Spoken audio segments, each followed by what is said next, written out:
ಆತ 2 ತಿಂಗಳ ಹಿಂದೆ ಹಾರ್ಟ್ ಅಟ್ಯಾಕ್ನಿಂದ ಮೃತಪಟ್ಟಿದ್ದ. ದುಃಖದಲ್ಲೇ ಅಂತ್ಯಕ್ರಿಯೆ ಮಾಡಲಾಗಿತ್ತು. ಅದೇ ಸಾವಿನ ಪ್ರಕರಣಕ್ಕೆ ಸ್ಫೋಟಕ ಟ್ವಿಸ್ಟ್ ಸಿಕ್ಕಿದೆ. ಸೈನಿಕನ ಜೊತೆಗಿನ ನಂಟು, ಮೊಬೈಲ್ ಚಾಟಿಂಗ್ ಹತ್ತಾರು ಅನುಮಾನಕ್ಕೆ ಕಾರಣವಾಗಿದೆ. ಸೈನಿಕ ಪ್ರಿಯಕರನಿಗಾಗಿ ಪತಿಗೆ ಚಟ್ಟ ಕಟ್ಟಿದ್ಲ ಪತ್ನಿ. ಅಂತ್ಯಕ್ರಿಯೆ ನಡೆದು 2 ತಿಂಗಳ ಬಳಿಕ ಠಾಣೆಗೆ ದೂರು. ಫೋಟೋದಲ್ಲಿರೋ ಇವರಿಬ್ಬರು ಅರುಣ್ ಕುಮಾರ್, ಭಾಗ್ಯಶ್ರೀ. ವಿಜಯಪುರ ಜಿಲ್ಲೆ ಇಂಡಿ ಪಟ್ಟಣದ ಅರುಣ್ ಕುಮಾರ್ ಬಡಿಗೇರ ಕಳೆದ ಮೇ 5ರಂದು ಸಾವನ್ನಪ್ಪಿದ್ದ. ಗಂಡ ಹಾರ್ಟ್ ಅಟ್ಯಾಕ್ ಆಗಿ ಮೃತಪಟ್ಟಿದ್ದಾನೆ ಅಂತ ಪತ್ನಿ ಭಾಗ್ಯಶ್ರೀ ಕತೆ ಕಟ್ಟಿದ್ಲು.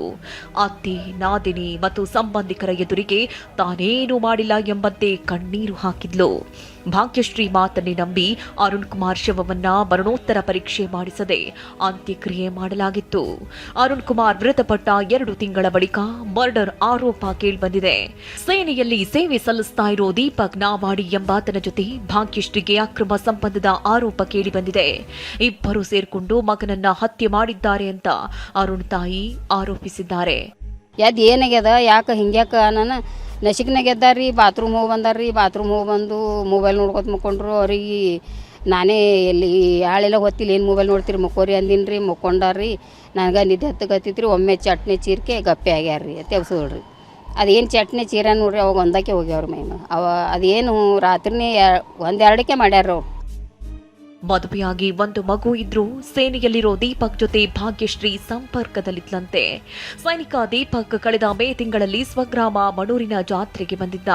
ಭಾಗ್ಯಶ್ರೀಯದ್ದು ಕೂಡ ಇದೇ ಊರು ಆಗಿದ್ರಿಂದ ತವರೂರಿಗೆ ಹೋಗಿದ್ಲು. ಜಾತ್ರೆಯಲ್ಲಿ ಇಬ್ರು ಭೇಟಿಯಾಗಿದ್ರಂತೆ. ಪತಿ ಅರುಣ್ನ ಹತ್ಯೆಗೆ ದೀಪಕ್ ನಿದ್ರೆ ಮಾತ್ರೆ ಕೊಟ್ಟಿದ್ದ ಎನ್ನಲಾಗಿದೆ. ವಾಪಸ್ ಆಗಿದ್ದ ಭಾಗ್ಯಶ್ರೀ ರಾತ್ರಿ ಊಟದ ವೇಳೆ ಪತಿಗೆ ನಿದ್ದೆ ಮಾತ್ರೆ ಹಾಕಿ ಉಸಿರು ಗಟ್ಟಿಸಿ ಸಾಯಿಸಿರುವ ಆರೋಪ ಕೇಳಿಬಂದಿದೆ. ಇಬ್ಬರ ವಾಟ್ಸ್ಆಪ್ ಚಾಟ್, ಫೋನ್ ಕಾಲ್ನಿಂದ ನಮಗೆ ಅನುಮಾನ ಬಂದಿದೆ ಅಂತ ಅರುಣ್ ಸಹೋದರಿ ತಾಯಿ ಇಂಡಿ ಠಾಣೆ ಮೆಟ್ಟಿಲೇರಿದ್ದಾರೆ. ಅಶೋಕ್ ಎಡಳ್ಳಿ, ಟಿವಿ9 ವಿಜಯಪುರ.